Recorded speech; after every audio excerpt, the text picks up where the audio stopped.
Fala pessoal, eu sou o Arruda Efraim e esse é o canal Fala Arruda, canal esse onde falaremos de vários assuntos e assuntos envolvendo o mundo cristão. E no vídeo de hoje nós vamos falar sobre o Léo Stronda e a sua conversão e um vídeo que ele fez aqui que nós vamos reagir agora.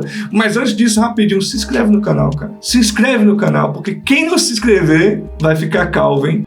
Eu tô passada, chocada. Não, brincadeira. Se inscreve no canal, deixe o seu like e ative o sino de notificações e vamos ao vídeo, hein?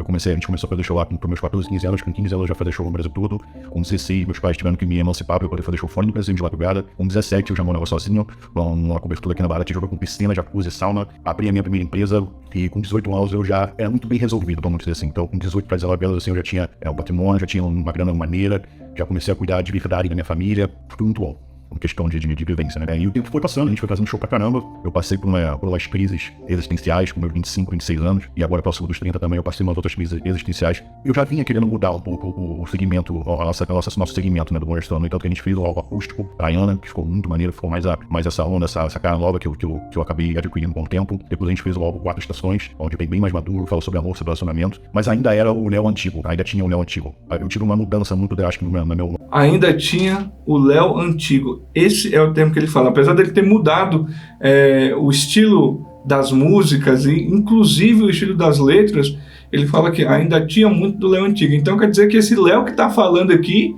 já não é o Léo antigo, é um novo Léo. Interessante, hein? Modo de vida, meu modo de ver as coisas, quando eu tive uma revelação espiritual sobre o que é realmente, o que vale a pena e como realmente as coisas funcionam. Existe uma verdade absoluta por trás de todos os conceitos e religiões, não tô aqui pra falar de religião nem nada, mas quando eu tive um encontro real com Jesus, com Deus, após o meu acidente da explosão de gás, que vocês devem ter ficado cientes, aquilo me mexeu muito comigo. Eu vou até expor uma coisa um pouco mais pessoal sobre a minha vida nesse acontecimento, foi que no dia da explosão eu queimei quase 40% do corpo, né, queimadura muito grave, e na hora que queimou, eu via o meu rosto derretendo assim, né, pingando assim, a pele do braço, do rosto pingando no chão igual vela assim, e aquilo foi me dando um desespero absurdo, assim, foi algo muito ruim. E no hospital, o médico ainda no início, o médico não podia garantir 100% nada, ele tinha que vir conforme o tratamento fosse acontecendo. E na minha mente eu ia ficar com aquela aparência de queimado, né, todo engrovinhado, com a pele toda derretida assim, e na minha cabeça eu não podia me ver no espelho nem no hospital, então na minha cabeça eu ia ficar daquele jeito. E tudo ali começou a não fazer mais sentido pra mim, a vida não começou a fazer mais sentido pra mim, eu fiquei muito revoltado, eu fiquei muito bravo com Deus, sabe, eu ficava me perguntando por que aquilo aconteceu comigo, por que eu merecia, e eu sempre me colocava num patamar de, pô, sempre foi um cara bom, sempre foi um cara certo, não merecia um castigo disso, eu achava que era Deus castigando, e eu fiquei muito revoltado com Deus, muito revoltado. Cara, então aqui ele tá contando um pouco da experiência que ele teve de sua conversão, pelo que eu entendo, né? Aqui ele começa a falar, pô, eu sempre fui um cara bom, como que isso acontece comigo, né? Essa pergunta, ela é pertinente, essa pergunta filosófica religiosa, ela paira sobre muitas pessoas que ainda não tiveram um encontro com Cristo. Vamos ver o que ele fala mais ainda, hein? A ponto de xingar a Deus e desejar a minha morte. Eu desejava tanto a minha morte no hospital, que eu orava pra Deus pedindo pra ele me levar, e meu coração um pouco maior que o normal, e eu ficava tentando enganar a enfermeira pra ela me dar mais morfina, porque eu percebia que meu coração pipocava quando eu tomava uma dose alta de morfina. E numa noite, eu tentei realmente tirar minha vida no hospital, mesmo sendo cristão a minha vida inteira, tá? Naquele momento eu duvidei de tudo ali. E eu tentei tirar minha vida daquela noite, eu não queria mais viver, tá ligado? Tipo, eu ficava imaginando como é que seria a minha vida se eu tivesse ficado deformado. E não fazia sentido, eu acho que pra qualquer um, né, cara, que...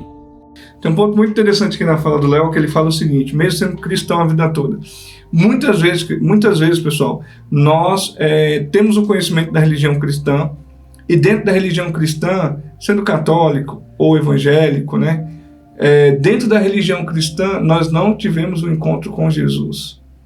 Então você pode sim se identificar com uma religião, você pode sim passar a vida toda dentro de uma igreja, servindo numa igreja, sem nunca ter encontrado Jesus. Esse ponto que ele fala é muito interessante quando ele aborda isso, né?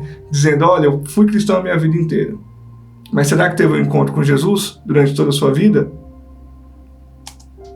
Que sofresse uma queimadura desse nível, já seria algo catastrófico, né? Seria assim, algo que você até entende, a pessoa fica tão depressiva ao ponto de não querer ter mais a vida. E pra mim, que trabalha com a imagem, com o corpo, assim, pra mim era tipo, cara, acabou minha vida, não tem mais o que fazer, né? E tudo que aconteceu posterior a isso foi um grande milagre na minha vida, porque primeiro um amigo meu, quando eu informei pra ele que eu tava queimado, ele falou, Léo, o Zeca, ele trabalha como manager de empresas, e ele falou, Léo, eu acabei de fechar um projeto para um grupo de médicos especialistas em queimadura do Brasil que estão trazendo uma nova fórmula para queimados lá da Europa. Eu já falei com eles e eles vão cuidar de você. Então, tipo assim, no mesmo dia que eu falei com o cara tinha fechado essa parada, já me colocou em contato, e eu usei a maior tecnologia possível como um cobaia aqui no Brasil para resolver meus problemas. Depois fiquei no hospital top com um médico especialista em queimadura, o Dr. Thiago Bom, que foi um anjo na minha vida com certeza. E naquela noite que eu desejei minha morte, eu tentei tirar minha vida, no dia seguinte eu fui pro debridamento. Debridamento é a raspagem que a gente faz na pele, né? Eu fui pro debridamento, desci pra sala de cirurgia, fiz a raspagem, voltei pro quarto. Quando eu volto do debridamento da raspagem, você fica muito como se tivesse queimado de novo, né? Que raspa a sua pele com uma bucha. E aí o médico entrou e falou, Léo, eu vou mais tarde, quando você estiver melhor, menos grog, eu vou te dar uma notícia. E aí minha mente já ficou viajando em várias coisas, não isso. E aí ele voltou mais tarde, ele começou a desenrolar minha mão do curativo, né? E ele falou, cara, não vou me estender muito, mas você sabe que a sua mão né, era a pior parte, né? Porque o botijão explodiu aqui nessa minha mão, então eu perdi a tampa dessa mão toda, que assim ficou tudo em carne viva, um buraco gigante. E ele falou, você sabe que a gente ia ter que fazer um enxerto, e talvez você ia perder o movimento dessa parte da sua mão. Só que aí ele terminou de desenrolar e falou, se você acredita em Deus, pode agradecer, porque a medicina não explica o que aconteceu, que a pior parte do seu corpo, que era sua mão, já tá curada, já tava assim. Então aquilo foi muito forte pra mim, sabe assim. Cara, ele tá contando um testemunho de cura, hein? Isso aqui é algo muito espetacular, cara. Muito espetacular. Aquela notícia, assim, me deu uma esperança, e eu senti a presença de Deus, assim, tipo, cuidando de mim ainda, sabe? E aí, a partir daquele dia eu comecei a mudar um pouco a minha forma de ver as coisas, conforme os dias foram passando, e foi me trazendo mais notícias boas, gente, que eu não ia ficar engroviado, que deu tudo certo com o experimento dessa nova tecnologia, e que minha vida era uma resposta muito boa, muito positiva. E lá pro fim da minha internação, ele falou, cara, eu acho que você vai ficar, assim, 99% perfeito, assim, não vai mudar nada. Como vocês podem ver, minha pele tá 99% perfeita. Tem uma textura um pouquinho diferente só da parte queimada do que da parte manual, mas foi muito bom. E quando eu saí do hospital, eu comecei a me perguntar uma dessas coisas, assim, sobre o que realmente vale a pena, né? Aquele tempo recluso, internado, começou a me deixar muito mais introspectivo, muito mais reflexivo, e por que pareça muito mais perto de Deus, muito mais perto do Espírito, da presença. E aí eu comecei a ter uma sede, uma fome de estudar, de saber o porquê que essas coisas acontecem, de tirar de sanar essas dúvidas que eu tinha. Olha só o que ele fala aqui, ele teve uma experiência trágica, né, que teve seu corpo queimado, depois ele vive algo que ele conta como a conotação que ele conta é um milagre, né, uma regeneração onde precisava fazer enxerto, e a partir disso ele teve sede de conhecimento de Deus. Cara, isso é maravilhoso. Então ele fala assim, eu tive sede de estudar, de conhecer mais, de estudar a palavra, de conhecer mais a Deus. Cara, isso é incrível. Sobre o mundo espiritual, sobre Deus, sobre por que Deus tinha deixado aquilo acontecer, ou se não foi Deus. Queria começar a entender esse mundo espiritual de uma maneira mais clara. E aí eu já tinha entrado, na verdade, antes da explosão, eu já tinha entrado num curso de maturidade espiritual da minha igreja, mais um curso, né? Eu já fiz alguns cursos de teologia, só que esse que novo que eu fiz, que é da maturidade espiritual, foi assim, algo que foi muito maneiro. E quando eu saí do hospital, eu fui nas aulas do curso, e eu fui com a pele toda estranha, né? Porque por mais que eu tenha sido tido alta, a minha pele ainda era muito nova, minha pele era totalmente vermelha, assim, a pele crua, né, assim, rosa. E eu usava uma malha de proteção pra um lugar e pra manter protegido. E eu ia com o rosto todo meio zoado, muito magro, né, que eu peguei lá 20 quilos. E algumas pessoas até falavam assim, pô, Léo, vai pra casa, cara, se cuida, Léo. Não precisa vir agora, depois você faz o curso e tal. E eu falava, cara, desculpa, mas o que Deus fez comigo a minha vida inteira, e o que Ele fez agora, no momento que eu mais precisei, eu não quero perder nem mais um minuto longe dessa presença. Eu quero entender como funciona. E agora, de verdade, não me importa a minha aparência, se eu tô feio, se eu tô estragado, se eu tô acabado. Mano. Eu vou vir com esse curso, eu tô com sede de Deus, sabe? Eu tô com fome de Jesus Cristo, eu quero saber o que é isso. E aí, teve uma aula sobre redenção que parece que como se tivessem escamas nos meus olhos, eu enxerguei a vida de uma maneira, as histórias e a vida de uma maneira, assim, muito diferente do que eu já tinha visto na minha vida. A gente costuma dizer na igreja que eu tive uma revelação, né, espiritual sobre tudo. E aí todas aquelas peças que me confundiam, me davam dúvidas, começaram a se encaixar, sabe? Eu falei, isso é por isso é por causa disso, pá. E eu comecei a sentir uma presença de Deus muito incrível. E aí logo depois eu fui para um retiro espiritual da igreja, um pacto, onde eu fiquei uma semana, uns 4 dias, 3 dias, sem celular, só estudando e entendendo o mundo espiritual e o que Deus queria de mim. E aí foi uma experiência incrível, eu não posso contar o que aconteceu lá dentro, não é uma regra, mas foi algo assim que realmente impactou e mudou a minha vida da água pro fim, literalmente. Desde aquele dia eu ouvi uma voz me falando que eu precisava mudar, e que eu precisava ser radical. E o meu entendimento pessoal também mudou nessa questão, porque eu já não me via mais sendo o mesmo cara de antes, sabe? Eu realmente me via ali, eu recebi o Espírito Santo de Deus naquele momento lá do retiro, e eu me via como uma nova pessoa, uma nova criatura. Ele fala aqui que houve uma voz que fala que ele precisava ser radical. Gente, ser radical não é ser extremista ou ser sectário, tá? Radical é aquele que tem raízes ou aquele que volta à raiz. Lembra quando em matemática você vai calcular e fala, ou tem um enunciado de uma prova assim, calcule o radical de 25, né? O radical que é a raiz quadrada, né? Então radical, a palavra radical está ligada a raízes. Então quando ele escuta essa voz, a voz está dizendo, seja radical, volte às raízes, né? Ou seja raiz, não seja Nutella, né? Eu precisava abandonar o velho homem. E eu comecei a mudar o meu estilo de vida, mudar meus hábitos e tentar seguir a Bíblia o máximo que eu posso. E aí eu me afastei de muitas pessoas, de amizades. Eu já não era um cara de bebida, nem de droga, mas parei de beber, nem sou de brincadeira. Lógico, na Bíblia não diz que você não pode beber, né? Ela encara como um pecado, o alcoolismo, a bebedeira, embriaguez, mas eu cortei isso da minha vida. E até o meu relacionamento que eu tinha na época, a gente decidiu terminar, né, com a minha ex-namorada. Justamente por isso, porque a gente começou a entender que a gente precisava ter uma maturidade espiritual com Deus, que ainda não estava, a gente não estava preparado para ter o nosso relacionamento ainda. O nosso relacionamento em Cristo, com santidade. E foi, eu te coloco o olho na nossa terra.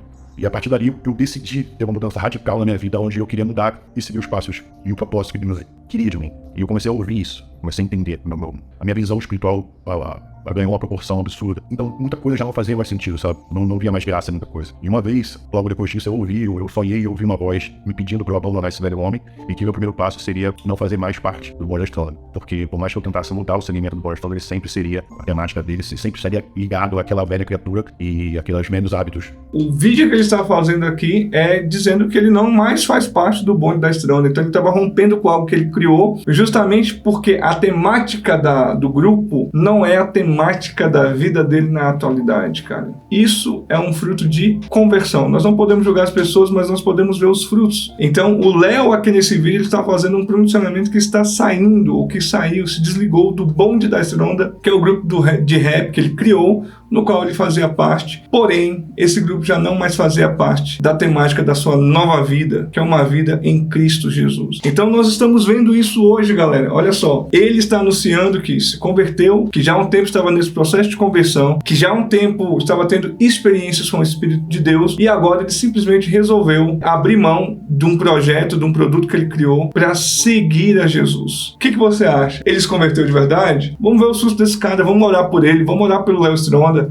vamos orar para que Deus o faça ser firmado na rocha, né? Não como muitos outros que usam a plataforma da igreja para se promover, que eu acho que não é o caso dele aqui, mas só o tempo dirá. E qual é o nosso papel? Orar por ele. Orar para que ele continue ouvindo essa voz que acreditamos ser a voz do Espírito de Deus. Orar para que ele continue ouvindo a Deus, tendo sede da palavra do Senhor, tendo fome da palavra de Deus, se alimentando dela e sendo edificado no Espírito Santo através de uma vida espiritual sadia. Vamos orar para que o Léo permaneça firme. Léo, cara, vai fundo, cara. Permaneça firme. Não volte à sua vida passada. Não faça isso. Não faça isso. Existem muitos jovens que se espelham em você e o seu testemunho, eu tenho certeza, vai alcançar milhares de pessoas. Mas permaneça firme. Permaneça firme porque Deus tem uma grande obra na sua vida. Eu creio nisso, hein? Permaneça firme e siga até o final. Em nome de Jesus. Amém? Preguei aqui, hein? E aí, galera, o que você acha do pronunciamento do Léo Stronda? Realmente ele se converteu? Sim ou não? Devemos orar por ele? Sim ou não? Se inscreva no canal, deixe o seu like, ative o sininho de notificações e